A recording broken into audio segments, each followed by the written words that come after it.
Bien, alors bonsoir les amis, et on se retrouve pour l'étude de la paracha de Lech Lecha avec les enseignements, la lumière des enseignements du Rav Ashkenazi Manitou. Et cette paracha, c'est la paracha qui va nous raconter l'histoire d'Abraham. En fait, le Rav Yehuda Kook, dont on avait parlé dans la première série de conférences, de cours, nous disait que les parachiotes de la Torah viennent par deux, comme dans l'Arche de Noé. Shnaim, Shnaim, Baou la Teva. Alors d'abord, on a eu Bréchit, la création du monde, et puis Noach, les débuts de l'humanité. Maintenant, on a Lech Lecha Vayera, deux parachutes sur Abraham. On aura après deux parachutes sur Yitzhak, deux parachutes sur Yaakov, deux parachutes sur Yosef et deux parachutes sur les 12 tribus. Alors, on est dans cette première paracha de Abraham qui reçoit sa première révélation d'Akadosh Baruch Hu, Lech lecha me'artzecha mimoladecha ve'met avicha, quitte ta pays, ton pays, ta patrie, ta maison, ta famille, et va vers le pays que je t'indiquerai. Et le Midrash nous dit que, Maseret Avot nous dit que Abraham est passé par 10 épreuves. Il a dû surmonter 10 épreuves. Et Lech lecha, le fait de s'arracher à l'exil et de rentrer au pays de Canaan, c'est le premier exil, la première épreuve, pardon. La dernière épreuve sera la Akedat Yitzhak, la ligature d'Yitzhak, le fait d'amener Yitzhak au Mont Moria pour l'offrir à Dieu. Et dans cette paracha de Lech Lecha, on trouve la neuvième, et je vous lis Rashi, Asara Nisyonot Nitnasa Abraham Avinu, Alav Shalom V'Amad Bekulam. 10 épreuves, Abraham a dû passer par 10 épreuves et il les a surmontées.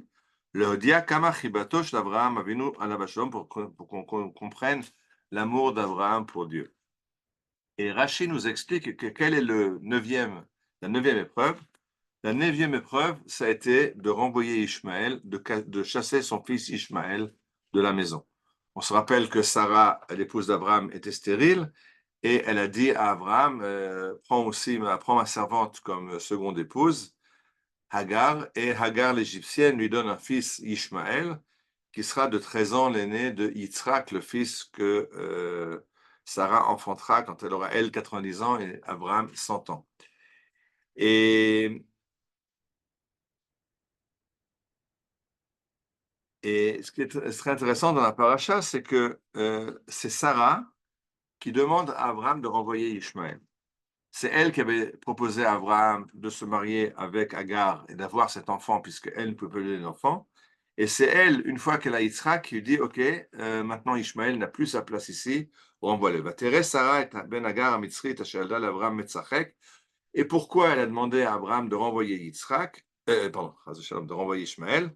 Parce que, dit le texte, elle a vu le fils de Hagar, même pas marqué son nom Ishmaël, le fils de Hagar, que Hagar a enfanté Abraham, elle l'a vu Metzachek en train de rire. Vatomer l'Abraham, Garesh Amazot, elle dit à Abraham, chasse cette servante et son fils, parce qu'il n'héritera pas avec le fils de cette servante, avec mon fils, avec Yitzhak. Et ça fait très mal à Abraham. Et Dieu va dire à Abraham, Sarah a raison, ce qu'elle te dit, fais-le. Et c'est très intéressant que Abraham n'a pas confiance, en tout cas, il a du mal à chasser Ishmaël, mais c'est Sarah qui va le décider et Dieu qui va dire à Abraham, elle a raison, il faut renvoyer Ishmaël. Mais qu'est-ce que Sarah a vu chez Ishmaël qui nécessite de le renvoyer de la maison?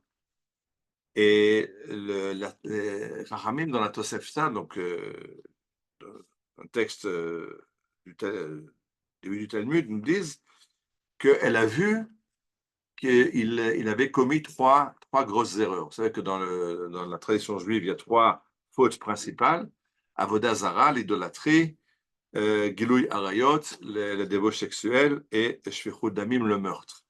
Et Rabbi Shimon Bar Yochai, donc le maître du Zohar, le rédacteur du Zohar, le maître de la Kabbalah, nous dit Sarah a vu ces trois choses chez Ishmaël. Parce que il est marqué dans le texte qu'elle l'a vu en train de rire. Et rire, ça veut dire l'idolâtrie, parce que quand il y a eu la faute du veau d'or, il y a marqué Vayeshev Am lechol v'lishtot kumul sachek, que le peuple autour du veau d'or a ri, donc rire à voir avec l'idolâtrie. Il y a aussi l'idée de débauche sexuelle, puisque quand la femme de Poutifar va accuser Yosef d'avoir cherché à la séduire, alors elle va dire, Bah, Elai ha'eved le tzachek bi, ton esclave est venu rire avec moi. Et Rabbi Ishmael dit, ce rire aussi, c'est le meurtre, comme il est dit dans la rencontre entre Avner et Yoav, qui ont dit que Yakumunas et Neharim Beisachaku, que les jeunes soldats rient devant nous. Il s'agissait de s'entretuer, de faire une bataille à mort, un combat à mort. Et donc, dit le texte, en fait, les trois fautes principales, Sarah les voit chez Ishmaël. Et Manitou explique c'est quoi le problème. Le problème, c'est que les deux fils de Abraham se définissent par le verbe tzrok, le verbe de rire. Mais Ishmaël, il est metzachek, il rigole, il rit au présent, alors que Yitzhak, son nom même, c'est le rire, mais Yitzhak, c'est il rira dans l'avenir. Et Manitou disait, le fait d'être fils d'Abraham, ça déclenche l'optimisme. Parce que Abraham est celui qui a découvert qu'il y a un Dieu qui régit le monde. Et si le monde est géré par Dieu, alors il y a de quoi être optimiste, parce que Dieu n'abandonnera pas son monde et va l'amener à sa finalité. Donc, il y a de quoi être optimiste. Mais il faut être optimiste pour le futur. Quelqu'un qui croit, comme Ishmaël, que dans le monde présent, on peut rigoler au présent, le monde comme il est déjà parfait, c'est déjà le monde de la Géoula, le monde de la plénitude d'Allah, alors ça c'est très dangereux. Et c'est ce qu'Yitzhak va dire. Le monde n'est pas encore rigolable. Il va falloir attendre la perfectionnement du monde, il va attendre l'époque du Mashiach, Azimale Sechok Pino, ou le Shonen Urina, à ce moment-là on pourra rire. Mais on est optimiste parce qu'on sait qu'il y a une finalité du monde dans le bien, mais on ne peut pas encore rire au présent quand on voit l'état du monde dans lequel il est. Et c'est pour ça que quand les Chachamim montent sur le mont du Temple, c'est un très beau texte du Talmud de Maseret Makot, que les Chachamim montaient sur la montagne du Temple, et ils ont vu un renard qui sortait du Saint des Saints après la destruction du Temple par les Romains, et ils ont commencé à pleurer, et Rabbi Akiva a ri. Et les Chachamim ont dit, mais comment tu peux rire dans une situation pareille? Il a dit, oui, parce que moi je vois déjà la Géoula. Lui, il se projette déjà dans le futur, il est capable de voir dans la destruction le fait que l'annonce claire de la Géoula, et donc il est capable de rire. Mais la majorité, les Chachamim, eux, ont pleuré. Dans le monde actuel, on est plus en pleurs qu'en rire. Dans le monde actuel de leur époque. Nous, on vit l'époque de la Géoula, donc on peut être dans cette époque, on peut commencer à rire, même si des fois les prix sont compliqués et qu'on vit des choses difficiles. On est en train de voir cette Géoula que le peuple juif revient, que je rappelle où on était il y a un an, au bord de la guerre civile, avec des menaces terribles.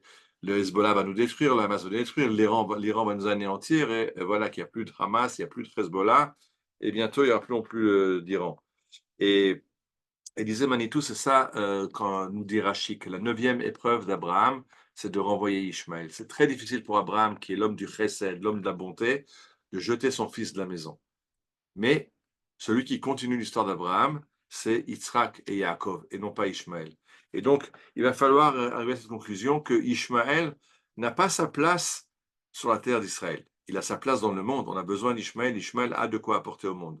Mais Rashi nous dira dans la paracha de Chaye Sarah, dans 2 parachiotes, à l'enterrement de Sarah, à l'enterrement d'Abraham, que Ishmaël va venir se joindre à Yitzhak pour l'enterrement, les funérailles de leur père.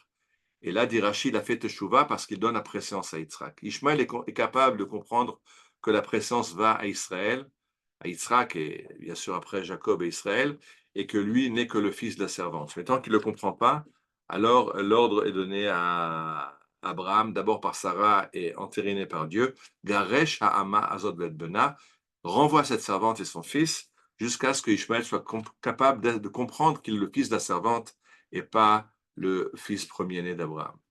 Voilà, alors on a tout le programme.